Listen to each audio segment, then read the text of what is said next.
We humans think in symbols, abstractions, and logic, but hardware works in electrical impulses.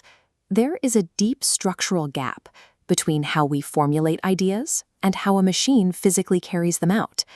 Down at the level of the processor, there is no language.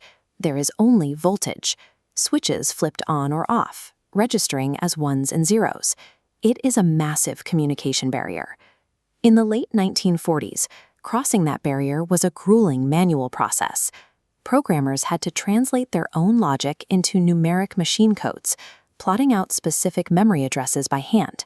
It was agonizingly slow, and a single error could crash the entire system. Pioneers like John von Neumann operated in an era where software was physically tied to specific hardware. If you built a new computer, none of your previous work applied. You had to rewrite all of your instructions to match the new circuitry. To unlock the true potential of computing, scientists needed to build a bridge. They needed a system where humans could write logic in a readable format, while the machine handled the tedious electrical translation. That solution is the compiler. It is the ultimate translation tool, a program designed to take high-level, human-readable code and convert it directly into target machine instructions. The scale of this task is staggering. Because human logic is infinitely complex, modern compilers are some of the largest programs ever engineered, often containing millions of lines of code themselves. How do you design a program capable of reading an infinite variety of human logic and flawlessly translating it into exact, error-free machine instructions? This vertical diagram outlines the architecture of a typical compiler. It functions as an intricate assembly line, splitting the work into two distinct halves, a front end that analyzes the human code and a back end that synthesizes the machine code. Let's follow a single line of source code, like assigning a number to an array, as it enters the first phase, lexical analysis, handled by the scanner. The scanner reads a raw stream of text characters and groups them into meaningful tokens. It's exactly like reading a sentence and recognizing where one word ends and the next begins. Next, the parser steps in for syntax analysis. Borrowing from linguistic theory, it checks to see if those tokens make grammatical sense.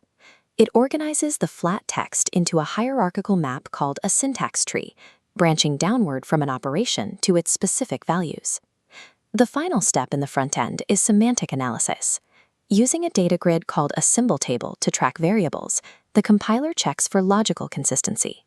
It ensures you aren't trying to do something impossible, like adding a number to a word.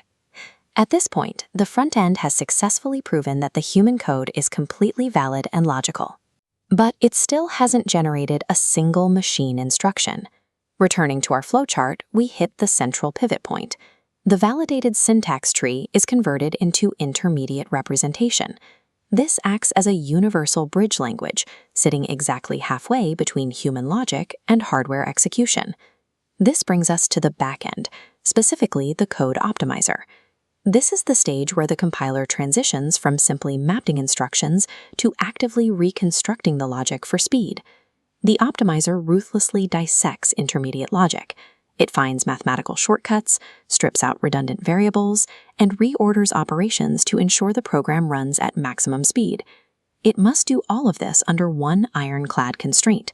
No matter how aggressively the code is tightened, the optimizer must perfectly preserve original meaning. Finally, the refined logic moves to code generation. The compiler maps out the instructions into the exact architectural requirements demanded by the target processor. In less than a second, the back-end has taken abstract, universal logic and weaponized it into hyper-efficient physical actions for a specific machine.